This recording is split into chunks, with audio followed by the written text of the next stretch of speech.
ladies and gentlemen. The very word secrecy is repugnant in a free and open society, and we are, as a people, inherently and historically opposed to secret societies, to secret oaths, and to secret proceedings. We decided long ago that the dangers of excessive and unwarranted concealment of pertinent facts far outweighed the dangers which are cited to justify it. Even today, there is little value in opposing the threat of a closed society by imitating its arbitrary restrictions. Even today, there is little value in ensuring the survival of our nation if our traditions do not survive with it.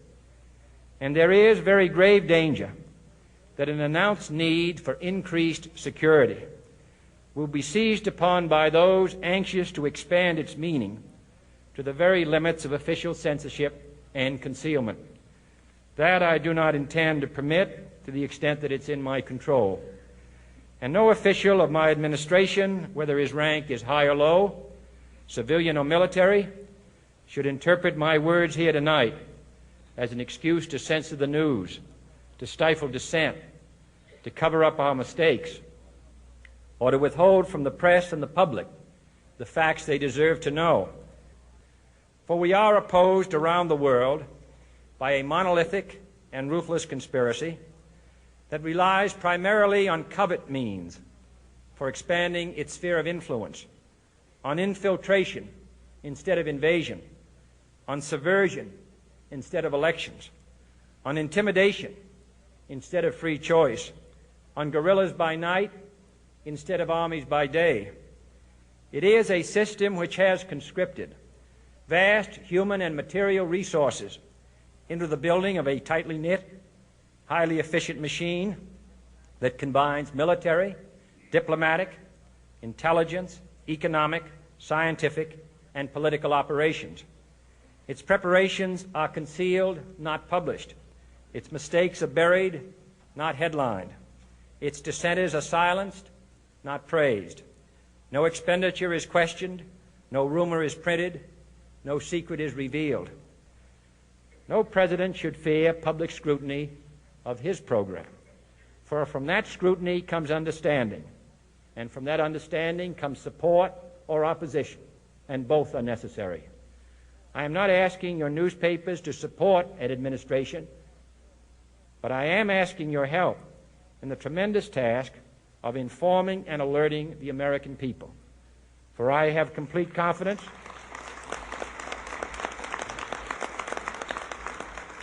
in the response and dedication of our citizens whenever they are fully informed. I not only could not stifle controversy among your readers, I welcome it. This administration intends to be candid about its errors. For as a wise man once said, an error doesn't become a mistake until you refuse to correct it. We intend to accept full responsibility for our errors, and we expect you to point them out when we miss them. Without debate, without criticism, no administration and no country can succeed, and no republic can survive. That is why the Athenian lawmaker Solon decreed it a crime for any citizen to shrink from controversy. And that is why our press was protected by the First Amendment, the only business in America specifically protected by the Constitution, not primarily to amuse and entertain, not to emphasize the trivial and the sentimental, not to simply give the public what it wants, but to inform, to arouse, to reflect, to state our dangers and our opportunities, to indicate our crises and our choices, to lead, mold, educate, and sometimes even anger public opinion. This means greater coverage and analysis of international news, for it is no longer far away and foreign, but close at hand and local. It means greater attention to improved understanding of the news, as well as improved transmission.